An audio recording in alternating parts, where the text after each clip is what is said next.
자, 우리 올해 사순절 기간 제가 예수님의 삶, 특별히 그 공생의 사역을 시간순으로 정리하면서 그 상황에서 우리에게 주시는 메시지가 무엇인가, 이 부분을 우리가 한번 생각을 했습니다. 우리 화면을 한번 보면서 잠깐 한번 볼까요? 화면의 첫 번째 우리 화면 스테이지 지도가 하나 나올 겁니다. 여러분들 지도 보시면은 잘 보이죠? 제일 아래쪽에 유대가 있고 그 중간에 보면은 또 파란색으로 베레아라고 적혀져 있습니다.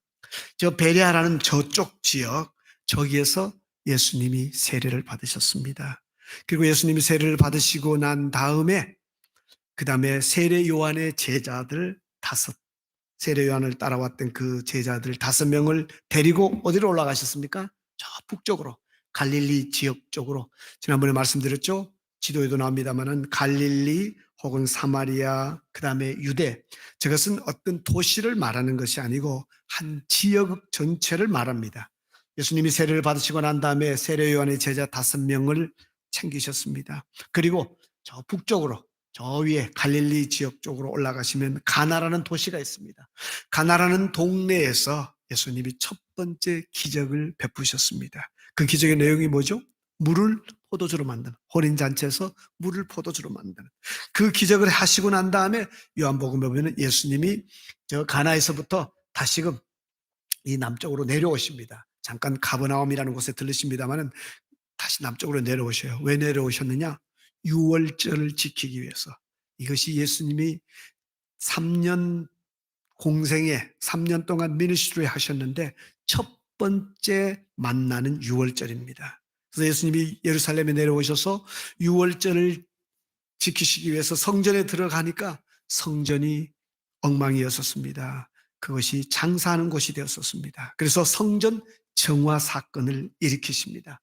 예루살렘에 내려오셔서 거기까지가 우리가 지난주까지 보았던 내용들입니다. 그러면서 제가 세 주에 나눠서 말씀드렸죠. 제일 첫 주에는 예수님께서 사역을 시작하시면서 가장 먼저 기도로 사역을 시작하셨다. 우리 삶에 있어서도 기도가 있어야 될 자리에 다른 것 집어넣지 말아라.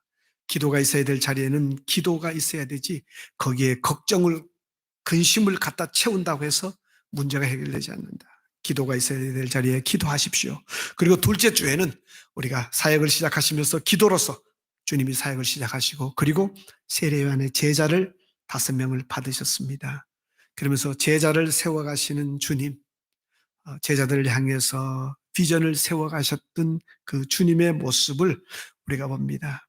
특별히 나다나엘 같은 제자는 상당히 열등감에 있었던 제자였었습니다. 내 고향 땅, 그것서 뭐 괜찮은 인물이 나오겠냐.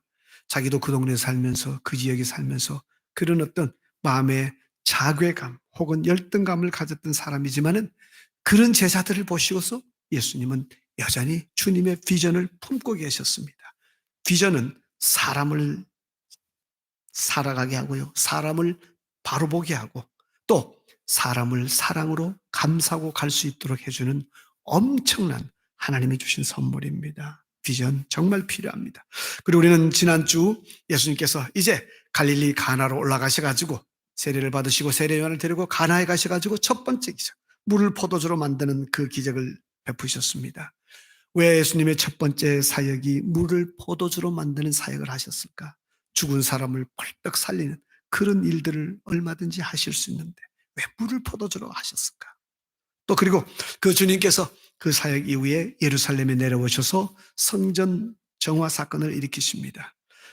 요한복음에서 요한은 그 2개의 사건을 바로 연결해서 소개하고 있습니다. 그래서 제가 이 2개의 사건을 보면서 예수님께서 무엇을 말씀하시려는가? 주님의 사역의 초점은 무엇인가? 그것은 혼인과 관계되어져 있는, 그리고 그 혼인은 피를 통해서 맺어지는, 다른 말로 하면 예수 그리스도께서는 우리를 자신의 신부로, 교회를 하나님의 신부로 만드는 그 일을 위하여 오셨고, 그 일을 감당할 것이고, 그 일의 완성은 결국 포도주로서 자신의 피를 흘려서 완성시켜 가실 것이다. 성전 정화 사건을 통해서 성전을 헐어라, 내가 사흘 만에 일으키리라, 그 말씀을 하시면서 결국 성전되는 자기 몸, 자신이 죽음을 통해서 사역을 이루어 나가실 것을 말씀해 주셨습니다. 우리가 지금까지 본 것은 거기고요. 이제 오늘 예수님께서 이제 남쪽에 내려오셨잖아요. 예루살렘에 유월절을 지키시기 위하여 내려오시고 난 다음에 유월절을 지키시고 난 다음에 다시 북쪽으로 어디로? 갈릴리로 올라가십니다. 갈릴리로 가시는데 쭉 보면은 저 중간에 수가라는 곳이 있잖아요. 근데 그 지역 땅이 어디다? 사마리아 땅입니다. 우리 두 번째 맵을 한번 잠깐 훑어보면은 자, 여러분 보시면은 이렇게 나옵니다. 저 레드 라인으로 된 거, 붉은 선으로 된 것은 그 당시에 일반 유대인들이 북쪽 갈릴리 지역으로 갈 때에 가던 정상적인 루트입니다. 길입니다. 이렇게 디투어, 디귿자처럼 이렇게 돌아서 가고 있습니다. 근데 예수님은 어때요? 바로 직선으로 쭉 올라가셨습니다. 오늘 우리는 이 사건을 우리가 한번 꼼꼼하게 보기를 원합니다. 근데 예수님이 이 예루살렘 유월절을 지키기 위해서, 유월절은 언제가 유월절입니까? 유월절 어렵게 생각하지 마세요. 유월절 쉽게 말하면 오늘날 우리의 뭐와 같다? 부활절하고 같지는 않지만은 바로 그 주간에 있는 것입니다. 유월절 지내고 3일 뒤 되면은 부활절이잖아요. 그래서 성경에 유월절을 읽으면은 오늘날의 부활절 그때쯤 되는구나. 정확한 대답입니다. 예수님이 유월절을 지키시기 위하여 남쪽에 오셨다가 성전 정화, 성전을 청결하게 하셨거든요. 그리고 난 다음에 다시 북쪽 갈릴리로 올라가신단 말이에요. 그러면은 남쪽에서 얼마 동안 머물다가 올라가셨을까? 참고할 수 있는 구절이 있습니다. 오늘 4장 35절 한번 볼까요? 여러분들. 지금 제가 여러분들에게 시간과 공간을 같이 섞어서 예수님의 사역을 그림으로 그릴 수 있도록 말씀을 드리는데 잘 보셔야 돼요. 보면은 35절에 보니까 오늘 4장 안 읽었습니다만 4장 35절 뭐라고 그랬어요? 한번 읽어볼까요? 너희는 넉 달이 지나야 추수할 때가 이르겠다 하지 아니하느냐. 아멘. 거기까지만요. 너희는 넉 달이 지나야 추수할 때가 이르겠다 하지 아니하느냐. 자, 우리 미국, 한국, 우리가 보편적으로 추수할 때, 추수 시기는 언제입니까? 몇 월 달이에요? 10월 달쯤 되잖아요. 그죠? 가을. 10월 달이 보편적으로 추수할 때입니다. 그럼 여기에 추수할 때도 만약에 우리가 이걸 추수할 때를 10월로 보면은 넉 달이 지나야 추수할 때가 이르겠다. 그럼 지금 몇 월 달이라는 거예요? 6월 달이죠. 우리 한국식으로 말하면 그렇습니다. 자, 그걸 머릿속에 생각하셔요? 그러면 유대인들은 어떻게 되느냐? 유대인들에게 있어서 추수 시즌은 4월입니다. 10월이나 뭐 11월이 아니고 4월입니다. 그러면은, 자, 4개월이 지나면은 추수할 때 4월이 되지 않느냐? 그럼 몇 월이라는 뜻이에요? 이 이야기를 하시는 시점이 12월. 그래서 일부 학자들은 이 부분을 풀어가면서 예수님께서 지금 이 사마리아를 향해서 올라가고 있는 이 시즌이 12월경이다라고 말하는 사람들도 있습니다. 왜냐하면 4개월 뒤면은 추수할 때가 되었지 않느냐 그 말씀에 근거해 가지고 이것을 가지고서 그렇게 해석을 합니다. 근데 예수님이 언제 내려왔다고 그랬어요? 예루살렘에게 언제 내려오셨다? 6월절 지키기 위해서 내려오셨어요. 6월절은 몇 월 달이다? 4월 달이에요, 보통. 그러면은 예수님이 4월 달에 저 북쪽에 갈릴리 가나에서 기적을 베푸시고 6월절 지키시기 위하여 내려오셨다가 이제 올라가는 시간을 보니까 12월쯤 되었었습니다. 그러면 몇 달 동안 남쪽 유대 지역에서 사역을 하셨습니까? 12 빼기 4는 어렵죠? 예. 12불 빼기 4불 하면은, 그죠? 8불이잖아요. 그죠? 8개월 동안 예수님이 남쪽에서 사역하셨다. 이렇게 시간적으로 정리하는 학자들이 있습니다. 거기에 대해서 이제 이런 이야기도 있습니다. 여러분들 성경을 볼 때 필요한 거니까 말씀드리는데요.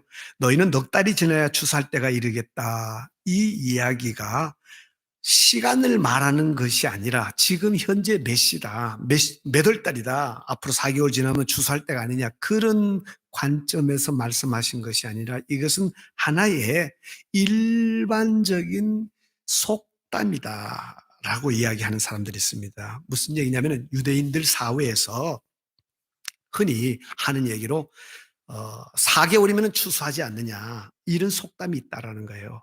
왜 그런 말을 하냐면은 보편적으로 씨를 뿌리고 4개월이 지나면은 추수를 할 수 있다는 겁니다. 그래서 예를 들어서 어떤 사람이 "아유 우리가 진짜 봄에 먹을 게 없는데 이거 어떻게 견디냐." 그랬을 때 한국도 한번 생각해 볼까요?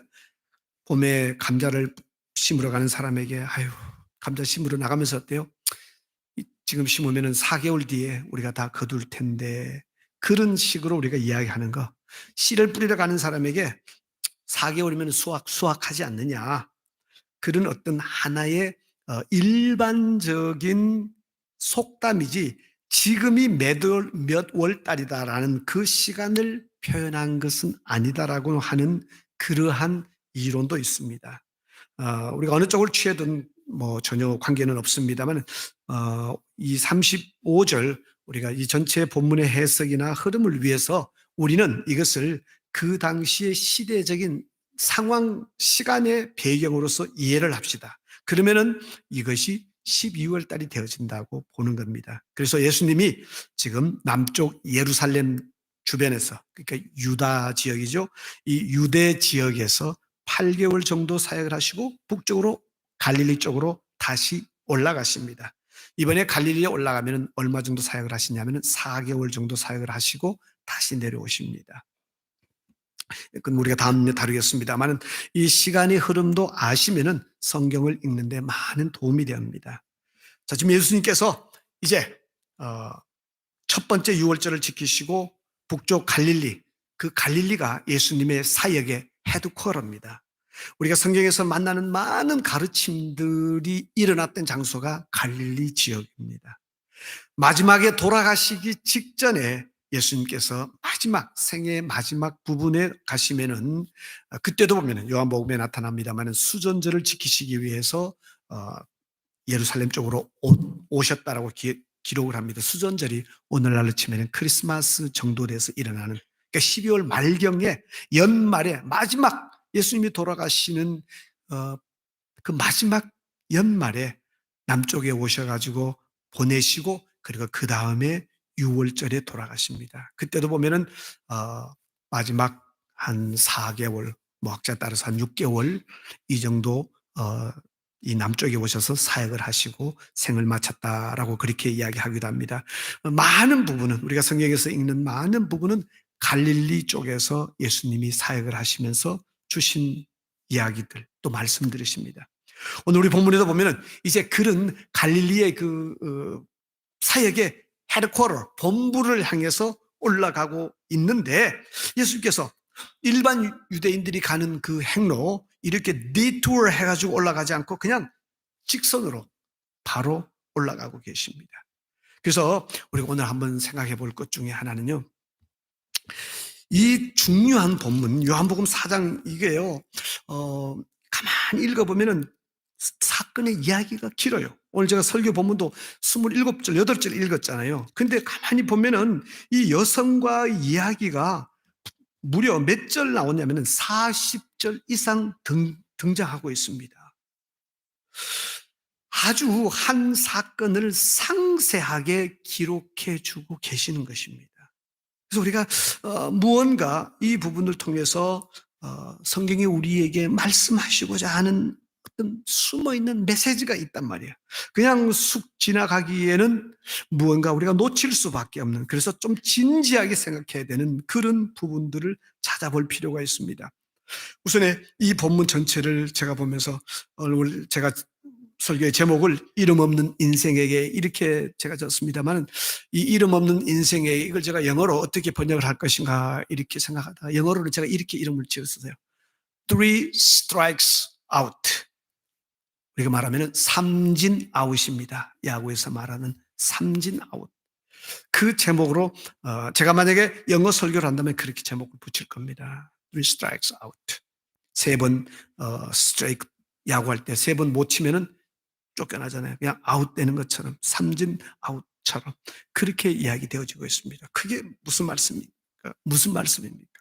이 본문에 보면은 정말 이 세 번의 스트라이크가 등장합니다.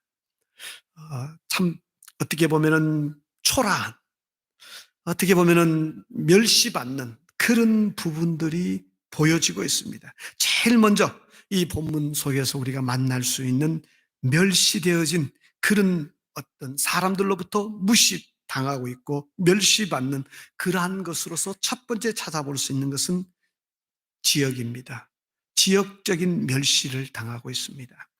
사마리아라는 동네 사람들, 사마리아라는 그 땅에 살고 있는 사람들, 그 사람들은 다 유대인들로부터 제대로 사람다운 대접을 받지 못했습니다. 우리 9절 한번 다 함께 읽어보실까요?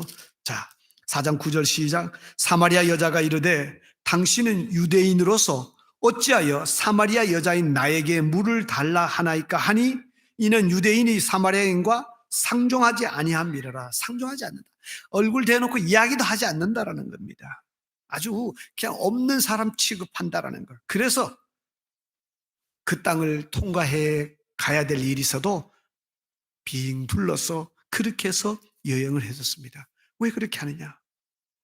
이유는 간단합니다. 솔로몬 왕을 끝으로 해서 이스라엘 나라는 남과 북으로 나누어졌습니다. 남쪽에는 두 지파, 특별히 유대 지파가 중심이 되어서 다윗 왕과 다윗의 피를 받은 사람이 왕위에 올라가고, 그리고 북쪽은 다윗의 혈통과는 전혀 관계없는 그런 사람 10지파가 모여서 나라를 세우게 되어집니다. 그 나라가 이스라엘입니다. 남쪽은 유다가 중심이 되었다고 해서 유다 왕국이라고 부르고 북쪽은 이스라엘이라는 이름으로 불립니다. 그렇게 두 나라가 같이 시작을 합니다. 주전 1000년경 정도로 우리가 쉽게 생각하시면 될 거예요. 그렇게 해서 쭉 가다가 결국 그 북쪽의 나라가 먼저 멸망합니다. 주전 722년경에 아시리아에 의해서 멸망을 당합니다. 남왕국은 그보다 한 150년 정도 더 지속되어지죠.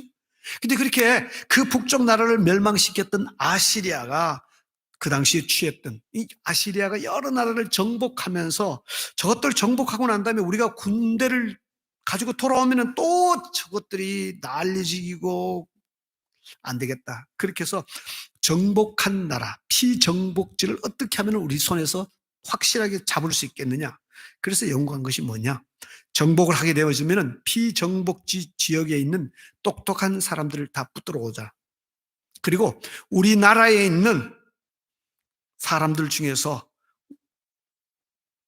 특정한 숫자들을, 적은 숫자는 아니겠죠? 제법 되는 숫자를 우리가 뺏은 땅 거기에다가 보내서 그곳에서 결혼하고 살도록 하자. 그렇게 해서 섞어버리자. 그러면은 이것도 아니고 저것도 아니고 그래 되면은 말을 잘 듣지 않겠는가. 그렇게 해서 이 아시리아가 북왕국을 멸망시키고 난 다음에 이런 정책을 취했었습니다. 심지어요, 제사장들을 자기 나라로 데리고 가가지고 자기 나라 우상 섬기는 것, 그런 것들도 교육시키고, 그렇게 해서 신앙적으로도 완전히 혼잡하게 만들고 또 혈통적으로도 혼잡하게 만들었었습니다. 그러다 보니까 이 남쪽에 있는 사람들의 보기에는 대단히 북쪽 북왕국은 좀 저질스럽다, 이런 어떤 의식들을 가지고 있었습니다.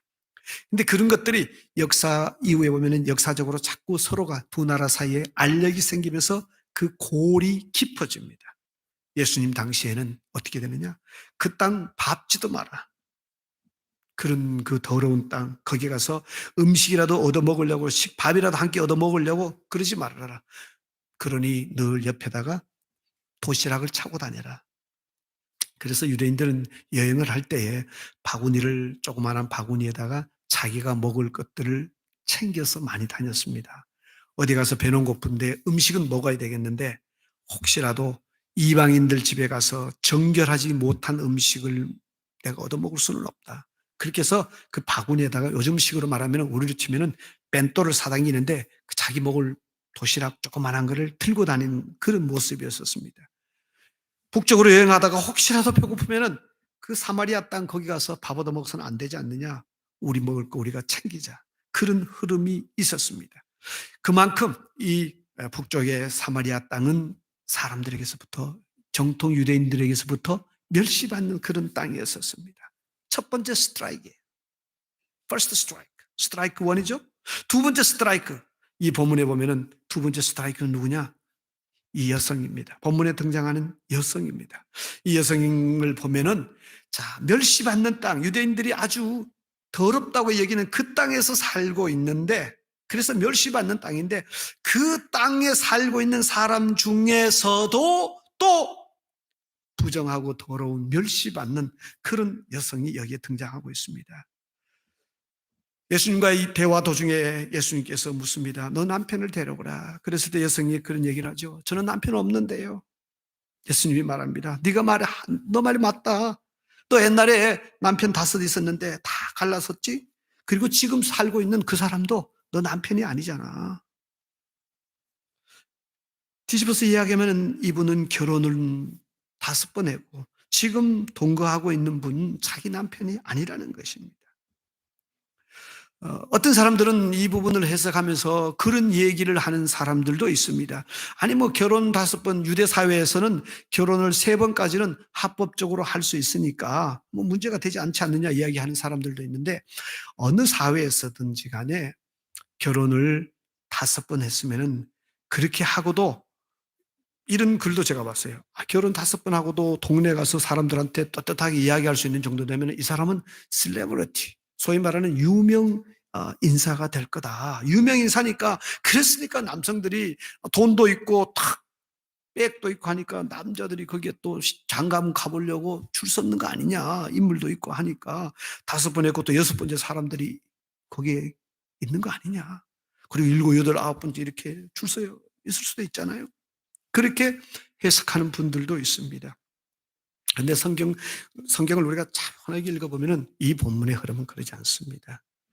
자기가 결혼했는 것이 자기가 정말 물질 돈도 많고 힘도 있고 그래서 사람들이 나와 한번 살아봤으면 하는 사람들이 줄 서 있는 그런 상태가 아니라는 겁니다. 왜 그러냐면 이 여성이 우물가에 물을 길러 왔을 때에 자기 혼자 나왔었습니다. 아니 그렇게 유명하고 그렇게 물질이 있고 짱짱하게 잘 나가면은 물 깃는 것 같은 그런 허드렛 일을 자기가 할 이유가 없습니다. 그것도 혼자 다른 사람 동행하지 않고 여성이 혼자 이렇게 우물가에 나오는 거 쉽지 않는 일입니다. 근데 나왔었습니다. 여성이 자기 스스로도 자기의 결혼 삶에 대해서 무언가 마음에 불편함을 느끼고 있다는 것을 보여주고 있습니다. 그래서 이 여성이 몇 시에 우물가에 나왔느냐 하면은 본문에 보니까 제 6시쯤 되었더라. 4장 6절에 나오죠. 6시쯤 되었다라고 이야기하고 있습니다. 자, 오늘 이 부분은 여러분들하고 저와 같이 좀 이야기하면서 정확하게 우리가 정리할 필요가 있습니다. 왜냐하면은 인터넷 같은 거 보면은 제가 여러분들에게 거듭 부탁을 드리는데요.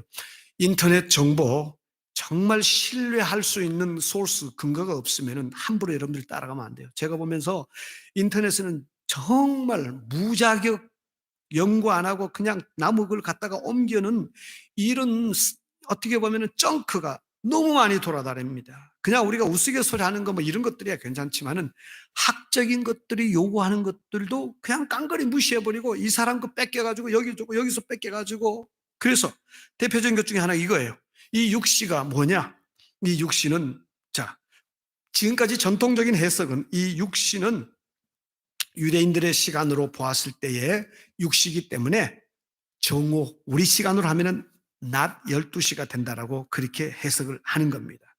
그런데 일부에서는 이건 유대인들의 시간이 아니고 로마 시간이기 때문에 여기 6시는 우리 오늘날의 6시, 아침 6시에 해당된다라고 이야기하는 사람도 있습니다. 그걸 가지고서 또 이렇게 일종의 세미나 같이 타픽으로 이야기한 분도 제가 봤어요.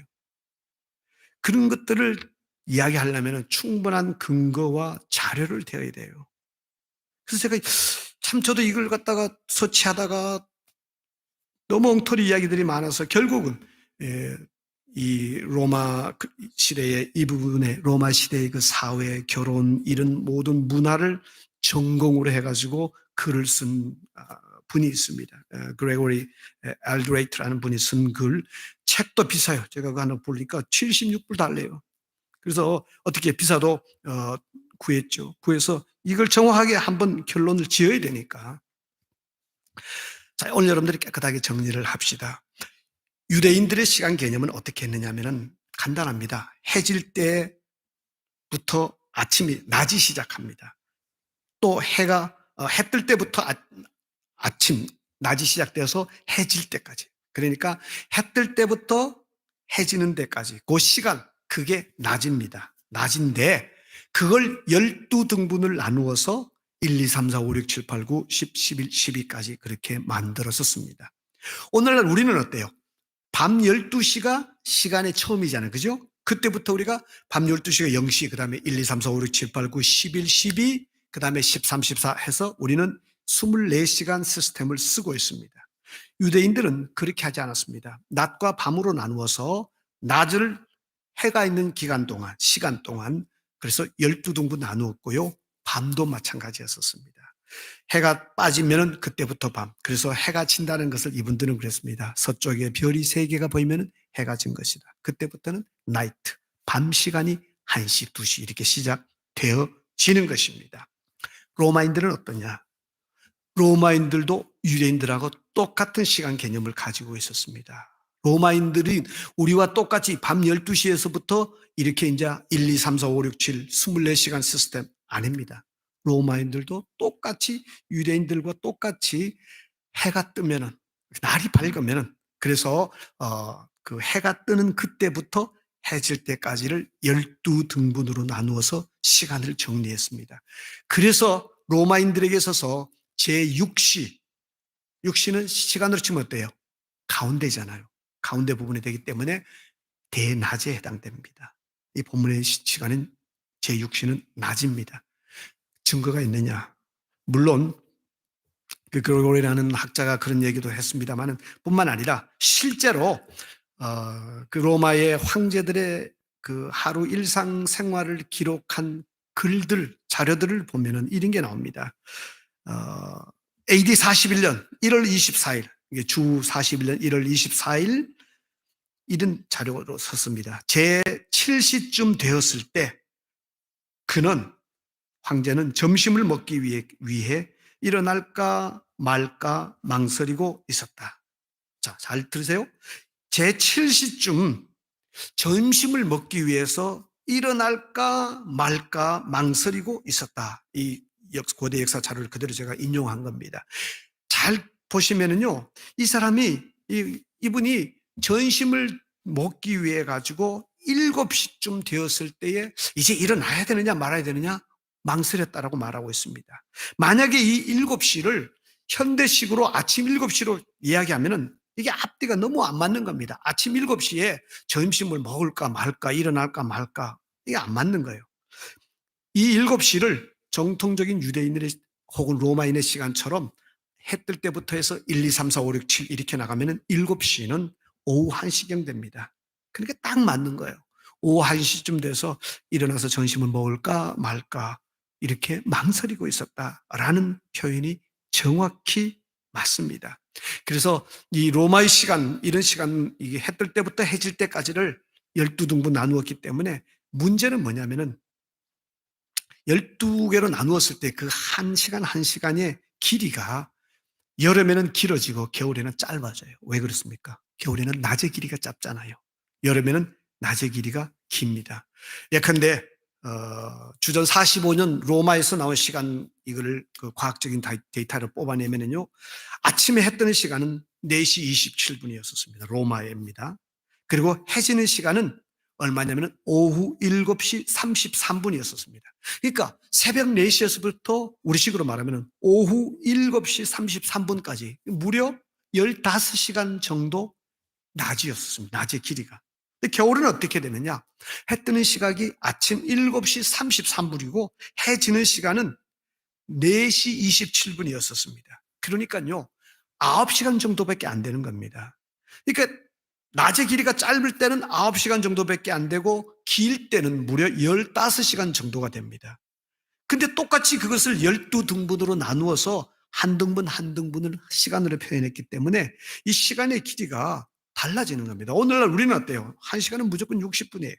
근데 그 당시에는 1시간 그랬을 때 그게 80분이 될 수도 있고 45분짜리가 될 수도 있고 그런 식으로 로마와 유대의 시간 정리가 되어져 있었습니다. 그래서 제가 시간을 들여서 여러분들이 이렇게까지 설명해 드리는 이유는 이걸 가지고서 자꾸 엉뚱하게 해석을 해가지고 사람들의 관심을 끌고 막 이렇게 하는 것, 사람들이 인터넷에 하도 많아서 그래서 여러분들이 혹시라도 여러분들이 지금까지 알고 있던 것과는 좀 다르다 이러면은 여러분들이 좀 액티브하게 연구를 하고 자료를 해야 돼요. 조사를 해야 돼요. 최소한 우리가 믿을 만한 자료들 뭐 예를 들어서 여러분들이 쉽게 접할 수 있는 뭐 브리테니카 그런 사전 이런 종류도 점검해 봐도 괜찮겠죠. 그러면은 과학적인 혹은 역사적인 자료들을 정확하게 구분할 수 있습니다. 이 육시도 공동 번역을 보면은요. 아예 뭐라고 썼냐면은 낮 12시로 번역을 해 놨습니다. 성경 자체를 그렇게 써 놨어요. 그래서 이게 왜 중요하냐? 자, 이게 아침 6시로 보면은 이 여성은 아무런 자기 삶에 있어서 아픔을 가지고 있지 않는 모습으로 보여집니다. 당시 문화에서 여성들이 물을 기르러 우물가에 오는 시간은 아침 시간이었었습니다. 아침 한 6, 7시. 그리고 그 우물가에 올 때는 항상 그룹으로 왔습니다. 이 자료들을 찾아보면 왜냐하면 여성이 혼자 우물가에 나오는 것은 언제든지 위험할 수도 있고 그래서 여러 사람이 같은 시간에 모여서 물을 기러 갔습니다. 반면에 이 본문에 나오는 여성은 6시, 그러니까 우리 시간으로 대낮입니다. 대낮에 여러 사람도 아니고 혼자 우물가에 나왔었습니다.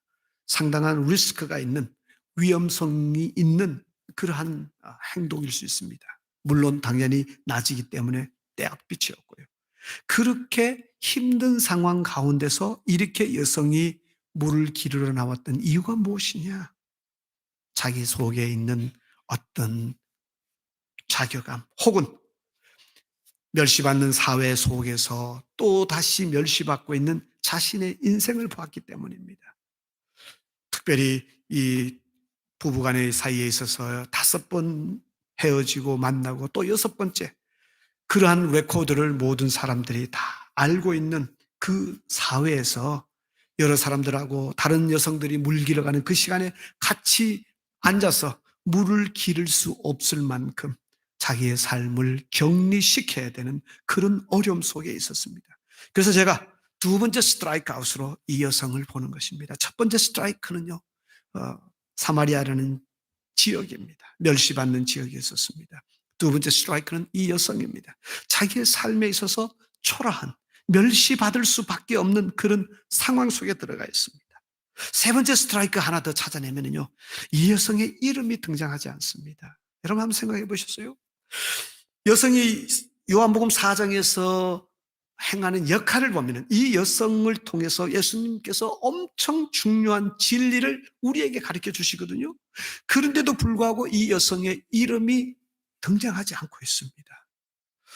물론 예수님이 이야기한 대상자들의 모든 사람들의 이름이 나오는 것은 아니지만 그래도 길 가다가 예수 선생이여 우리를 불쌍히 여겨줘서 우리 눈 좀 뜨게 해주세요 하고 그렇게 고함 질렀던 그 맹인 그를 치유해 주셨을 때 그 사람 이름 적었습니다. 바디메오, 디메오의 아들이다 라고 그렇게 해서 이름이 소개되어지고 있습니다. 그런데 특이하게도 이 여성은 이름도 나와 있지 않습니다. 세 번째 스트라이크 아웃입니다. 어떻게 보면 많은 것들이 다 약점 속에서 그런 마이너리티, 이 소수의 입장에 서 있는 잊혀져가는 그런 모습들을 취하고 있습니다. 이렇게 멸시받고 버려진 그러한 사람들, 그런 인생들을 향해서 오늘 요한복음 4장이 말씀하고 계시는 것입니다. 사실 요한복음 4장은요, 이러한 어떻게 보면은 참 비참한 격리되어지고 갖추어지고 버려진 그러한 그 사회 속에서 그런 시대 속에서 살아가는 사람들, 그런 시대 가운데서도 더 초라하게 추락한 한 여성의 삶을 통해서 의도적으로 우리에게 말씀하는 것입니다.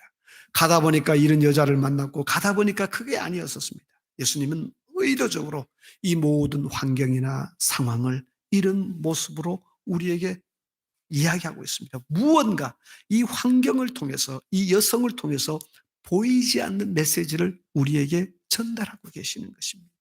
이렇게 멸시받았던 여성, 이 여성이 사람답게 살아갈 수 있는 길을 본문에 보면은 주님이 가르쳐 주십니다. 그 사람답게 살아갈 수 있는 첫 번째가 뭐였어요? 생수의 발견이었습니다. 예수님께서 여자에게 물 좀 떠달라. 그랬을 때 여성이 아이고 불가능합니다. 그렇게 말씀하셨을 때 예수님이 오늘 4장 13절에 보면은 예수께서 대답하여 이르시되 이 물을 마시는 자마다 다시 목마르려니와 내가 주는 물을 마시는 자는 영원히 목마르지 아니하리니 내가 주는 물은 그 속에서 영생하도록 솟아나는 샘물이 되리라. 다시 말하면 갈증은 문제였죠. 이 여성이 가지고 있었던 근본적인 갈증의 문제는 성이었었습니다. 섹스였었어요. 무려 6번씩이나 남성을 바꿔가면서 만나보고 앞으로도 몇 번쯤 더 진행될 수도 있는 가능성이 있습니다. 웬만하면은 다른 사람의 이목을 생각해서라도 그만두는 것이 모든 사회의 남성 중심의 사회에서는 지극히 당연합니다. 그럼에도 불구하고 이 여성은 그 갈증이 채워지지 않는 것입니다. 근데 이 갈증이 언제 채워지느냐? 예수 그리스도를 만나고 난 이후에 채워집니다. 이 동방교회의 이 전통을 따라서 보면요. 이 여성이 예수 그리스도를 만났었습니다. 만나고 난 다음에 자기 삶이 완전히 변했습니다. 그리고 그 이후에 전도자로서 삶을 살다가 로마 황제가 등극하고 난 다음에 잡혀갔습니다. 그리고 거기서 신앙을 포기하라는데 신앙을 포기하지 않자 결국은 물이 없는 우물 속에 집어넣어가지고 던져가지고 거기서 죽입니다. 그게 동방교회에 전해오는 그러한 전승의 이야기입니다. 적어도 이 여성이 예수 그리스도를 만나고 난 다음에 그리스도로부터 삶의 의미, 생수를 발견하고 난 다음에는 더 이상 헤매지 않았다는 것을 보여주는 것입니다. 잠시 동안은 옛날 버릇 끄는 것 같았는데 또 한 6개월 지나니까 또 7번째, 8번째, 9번째 남자 찾아 헤매는 그런 삶 살지 않았다라는 것입니다. 뿐만 아니라 이 여성에게서 주님이 보여주셨던 중요한 것 중에 하나는 그렇게 생수를 받은 사람이 어떻게 하나님과의 관계를, 하나님과의 예배를 제대로 할 수 있는가, 이 부분을 지적해 주고 계십니다. 그 부분에 대해서도 4장 20절 오늘 본문에 보면은 여자가 이런 말을 합니다. 우리 조상들은 이 산에서 예배했는데 당신들 유대인들의 말은 예배할 곳이 예루살렘에 있다 하더이다. 예루살렘에서 예배해야 된다. 그렇게 유대인들이 이야기를 하고 있습니다. 어쩌면 이것은 우리 시대로 돌아온다면 이렇게 표현해 볼 수 있을 것입니다. 아니, 그래도 예배하려면은 그래도 뭐 성가대도 있어야 되고 그래도 또 반주를 그래도 제대로 하는 사람이 있어야지. 반주 뭐 건반 10개 누르면은 8개는 다 틀리고 그런 사람 뭐 지금 뭐 이거 그게 뭐 예배 같냐? 그래도 예배하면은 관현악단도 있어야 되고 프로페셔널한 게 뭐가 있어야 되지 않느냐? 이런 것들이 현대 교회 신앙인들에게 많이 잡혀져 있습니다. 여러분들 저도 마찬가지예요. 이런 것에서부터 벗어나기 위해서 여러분들이 많이 노력하시기 바랍니다. 자칫하면 우리는 어때요?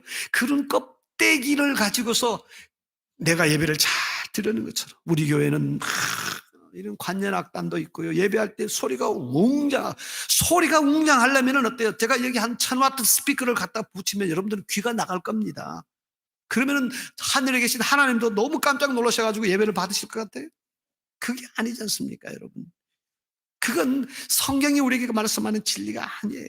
예루살렘에서 예배해야 된다. 뭐가 있어야 된다. 이것이 아니라 예수님은 이렇게 말씀하십니다. 여자여 내 말을 믿으라.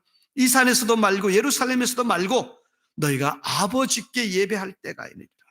예배는 이렇게 장소, 방법, 수단 이런 것의 문제가 아니라 참된 예배는 영과 진리로 예배해야 된다. 성령의 인도함을 받으면서 그 예배 가운데 진리가 드러나야 된다. 진리가 무엇입니까? 예수 그리스도예요. 예수 그리스도 그분이 진리고 그분이 우리에게 가르쳐 주신 말씀하신 것들이 진리입니다. 진정한 예배는 성령의 인도함을 받으면서 예배 가운데 그리스도의 말씀이 그리스도가 우리 가운데서 선명하게 드러날 때 그것이 주님이 말씀하시는 아름다운 예배, 진정한 예배가 된다는 것입니다. 1시간 내내 예배에서 웃고 즐겁고 놀기는 좋았는데 전혀 내 마음속에 복음에 대해서 그리스도에 대해서 남는 것이 없습니다. 그 예배는 잘못된 것입니다.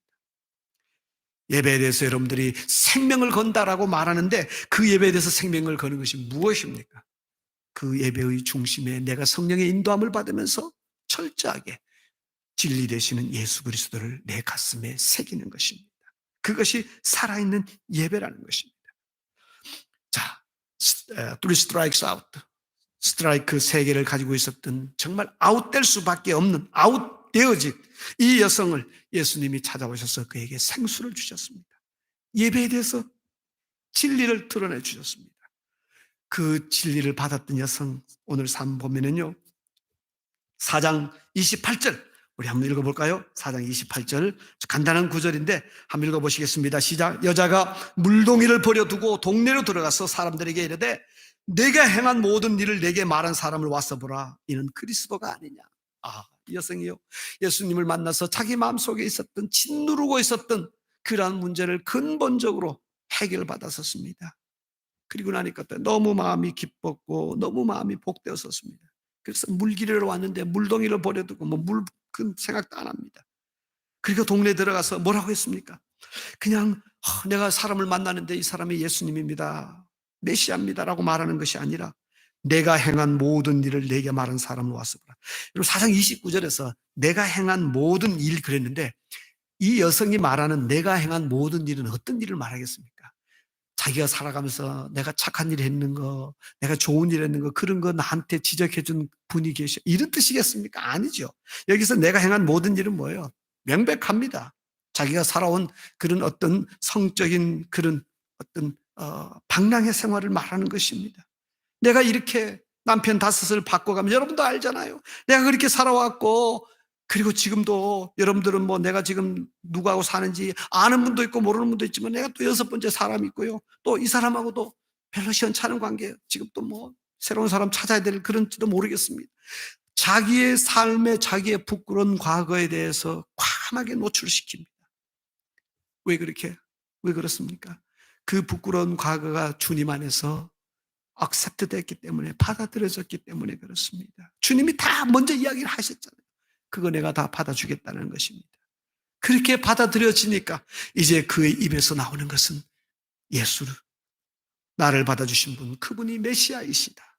그래서 동네 사람들이 예수께 나오기 시작했었습니다. 이 여성의 삶 3번 스트라이크 아웃 돼가지고 3진 아웃 될 수밖에 없는 이 여성의 삶에 그리스도께서 생명을 주시고 건강한 예배를 이끌어 주시고 그러니까 삶에서 선교와 전도에 대한 건강한 모습, 열매가 나오기 시작하는 것입니다. 말씀을 제가 정리합니다. 오늘 우리 요한복음 4장을 쭉 묵상하시면서 제가 서두에도 말씀드렸습니다만 이 4장에서 말씀하고 있는 엄청난 이 tremendous weight, 엄청난 무게를 가지고 있는 이 진리, 이 living water, 생수, 그리고 true worshiper, 진정한 예배자, 이러한 무게 있는 진리를 말씀하시면서 굳이 그 귀한 진리를 버림받고 멸시받는 그 사마리아 지역, 그 잡종들이 사는 그러한 지역, 거기에 가가지고 그것도 잡종들 가운데서도 제일 더 잡종, 그 사람, 그 여성을 불러다가 이 진리를 드러내 주셨습니다. 이런 진리는 예루살렘 성전의 한가운데서 적어도 제사장들이나 서기관들, 오늘날로 치면 신학자들 정도 되는 사람들, 목회자들 정도 되는 사람들을 놓고서 이런 건 의논해야 되는 거 아니에요? 논해야 되는 거 아니에요? 근데 예수님은 그게 아니었었습니다. 무지랭이 그냥 버려진 땅에서 그 사람 붙들고서 생수를 나누어 주었고 진리를 나누어 주셨습니다. 이게 뭘 우리에게 말씀하고 있습니까? 무엇을 가르치고 있습니까? 이걸 통해서 주님이 무엇을 말씀하시기를 원하는 것입니까? 저와 여러분이 바로 이 여성이라는 것입니다. 복음 하나 없고 어둠에 짓눌렸던 땅, 그 땅 우리가 살던 고국 조선이었습니다. 그 땅은 오늘 본문의 사마리아 땅과 같은 땅이었는데 그런데 그 땅에 예수 그리스도께서 선교사를 보내서 전도자를 보내서 우리에게 living water, 생수가 되시는 예수님을 소개해 주셨습니다.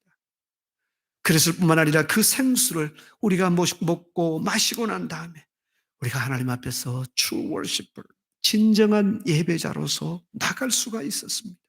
그래서 오늘 이 본문, 이 비참한 이 삼진 아웃 될 수밖에 없는 이 본문 이야기는 바로 저와 여러분의 이야기입니다. 이 본문이 화려한 배경을 하고 화려하게 교육받은 사람들의 입술을 통해서 우리에게 진리를 선포하는 것이 아니라 우리처럼 그러한 평범한, 어떻게 보면 복음 없이 버려진 이방인들, 그 땅을 가슴에 품고 그 땅을 향하여 걸어가시는 예수 그리스도의 마음을 우리에게 드러내주고 계시고, 그리고 우리에게 말씀하십니다. 너가 바로 내가 찾고 있는 사마리아 사람, 사마리아 여인이다. 네가 가지고 있는 그러한 갈증과 아픔, 그것은 내가 해결해 줄 것이다. 이 생수를 마시고 너는 진정한 하나님 앞에서의 예배자가 되고 진정한 하나님 앞에서의 전도자가 되고 선교사가 되거라. 이것이 주님께서 이 본문을 통해서 우리에게 말씀하시는 것입니다. 사순절, 우리가 이 사순절 기간을 지나가면서 더욱더 이렇게 버려진 땅을 찾아오신 예수 그리스도를 보았으면 좋겠습니다. 오늘 그리스도께서 다시 찾으면 어디를 가실까 생각해 보시기 바랍니다. 저는 지금도 주님께서 이 땅에 오시면은 똑같은 곳을 찾으실 것 같습니다. 주께서 돈이 넘쳐나고 권력이 넘쳐나고 교육이 넘쳐나는, 그래서 큰 소리치는 그곳이 아니라 오히려 그러한 것이 없어서 큰 소리 칠 수도 없는 사마리아에 살기 때문에 나 혼자 아무리 경건하고 아무리 깨끗한 척 하더라도 나는 사마리아에 살지만은 나는 깨끗하게 삽니다. 100번 이야기해도 유대인들은 너는 근본적으로 그 땅에 발을 딛고 있는 너는 어쩔 수 없는 사마리아인이냐, 그렇게 도장을 찍고 인을 가지고 살 수밖에 없었던 그 사람들을 가슴에 품고 찾아오신 주님, 그 주님을 이 사순절 동안에 여러분들이 깊이 만나시는, 그래서 그 주님 때문에 삶의 방향이 바로 세워지는 생명의 역사가 넘쳐날 수 있기를 주의 이름으로 축복합니다.